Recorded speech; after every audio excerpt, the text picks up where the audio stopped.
যে বান্দা রবের থেকে পাওয়া অল্পতে খুশি থাকে, রব্বুল আলামিন হাসরের ময়দানে তার অল্প আমল দেখেও খুশি হয়ে যাবেন। যে বান্দা রবের উপর খুশি, ওই বান্দার উপর রবও খুশি। যে বান্দা রবকে যেমন ধারণা করে, রব্বুল আলামিন তার সাথে সেভাবেই ব্যবহার করে। সেজন্য রাসূল পাক সাল্লাল্লাহু আলাইহি ওয়াসাল্লামের দরবারে একজন সাহাবী এসে প্রশ্ন করলেন, ইয়া রাসূলুল্লাহ, হাসরের ময়দানে হিসাব বিচার কে করবেন? আমার রহমান করবে তো? আমার রহমান করবে? নবী বলে যে হ্যাঁ, আমার রহমানই তো করবে, রহমানই তো করবে। তখন উনি বলে, যদি রহমান আমার বিচার করে, হিসাব করে, আমার আর টেনশন নাই।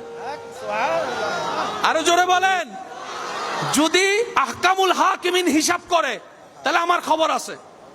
যদি রহমান হিসাব নেই, আমার কোনো টেনশন নাই। জগৎ জিজ্ঞেস করে এটা আবার কেমন কথা? তখন তিনি উত্তর দেয়, আমার গুনাহ যত বিশাল হোক না কেন, বড় হোক না কেন, আমার রবের রহমত তো তার চাইতো বিশাল, তার চাইতো বিশাল। সুবহানাল্লাহ। সেজন্য মনে রাখবেন, এত চিন্তা করার দরকার নাই, জীবন আছে, চলতে থাকবে। নৌকা যদি নদীতে চলে, তুফান আসবে না? লড়াচড় আসবে তো, ডিম আসবে তো। এত গাবড়ানোর দরকার কি? যা হবে দেখা যাবে।